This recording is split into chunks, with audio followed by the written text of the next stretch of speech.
Caroline Roux, votre invité ce matin s'appelle Rémi Nizard. C'est le chef de service et professeur de chirurgie orthopédique et traumatologique de l'hôpital Lariboisière à Paris. Bonjour.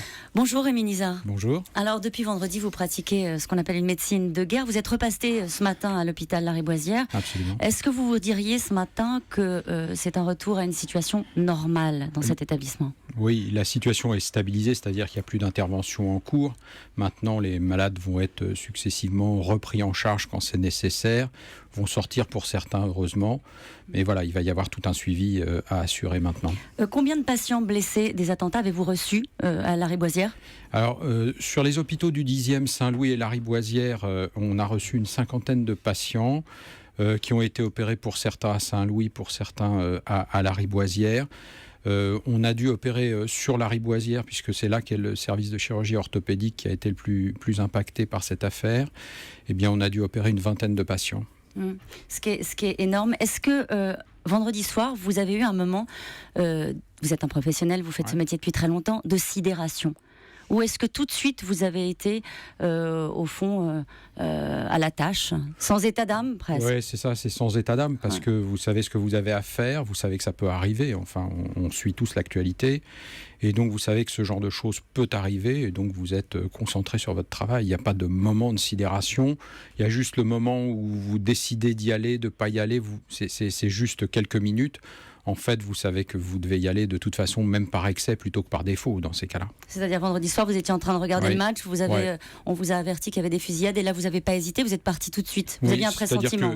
Non, mais c'était très facile, c'est-à-dire que vous regardez le match, vous recevez une alerte sur votre smartphone et puis à partir de là, une minute plus tard, il y a le chef de garde, le chef de clinique de garde qui me dit j'ai reçu un blessé. Je me dis là, il faut y aller parce que de toute façon, il faut prendre ses responsabilités. Alors Rémi Nizard, c'est pas la première fois que vous avez été confronté à une situation comme celle-ci, puisque jeune interne en 86, vous aviez été confronté aux attentats de la rue de Rennes. Qu'est-ce qu'il y avait de différent, à la fois dans la façon dont ça a été géré à l'hôpital de Lariboisière et à la fois vous personnellement, dans ce que vous avez ressenti ? Voilà. Quand vous êtes très jeune, on ne peut pas dire que vous soyez préparé à ce genre de choses. Ce dont je me souviens en 86, c'était plutôt pas très bien organisé et assez foutoir, pardonnez-moi l'expression. On voit d'ailleurs, j'en discutais avec un collègue du SAMU, que les camions du SAMU n'étaient pas parfaitement organisés rue de Rennes pour pouvoir se dégager. Enfin, voilà, c'était pas aussi professionnel qu'on peut le faire aujourd'hui. Et puis à l'hôpital même, quand vous arriviez dans le service des urgences en 86, il y avait des malades partout. Là, tout était vraiment assez fluide finalement. Les malades. Vous n'avez vraiment sincèrement jamais été débordé par la situation ? Débordé non, concentré oui, mais débordé pas réellement.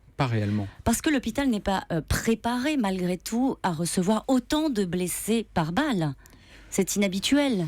C'est inhabituel, mais quand même, voilà, vous êtes un professionnel, vous avez vu des choses, vous avez vécu des choses, et vous anticipez dans votre tête comment c'est quand il y en a 2, quand il y en a 3, quand il y en a 10.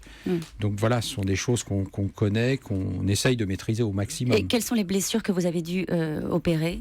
Alors ça va de la moins grave, c'est-à-dire la plaie des parties molles toutes simples, où simplement on nettoie et puis on ferme, jusqu'à des choses assez graves. Alors il y a quelques histoires qui touchent forcément là-dedans. Il y a l'histoire de cette jeune étudiante en journalisme qui se retrouve avec une balle dans le bras, avec une paralysie du nerf, voilà, et on sait qu'elle est partie pour des années. Cette jeune acrobate qui se retrouve avec une fracture du radius et des lésions nerveuses dont on sait qu'elle ne refera pas son métier. Enfin voilà, des histoires individuelles qui sont assez terribles. Ils vous racontent leurs histoires. Les patients, ils ont besoin de la raconter, cette histoire, à vous d'abord ? Ils ne la racontent pas forcément, c'est avec le temps que, voilà, quand vous faites plusieurs visites, petit à petit, ils vous disent les choses. J'ai une dernière question. Vous êtes encore une fois chirurgien, vous avez autour de vous des équipes qui sont formées, qui sont habituées à gérer des situations comme celle-ci, en tout cas préparées. Ouais. Est-ce que ce matin, il y a un contre-coup ?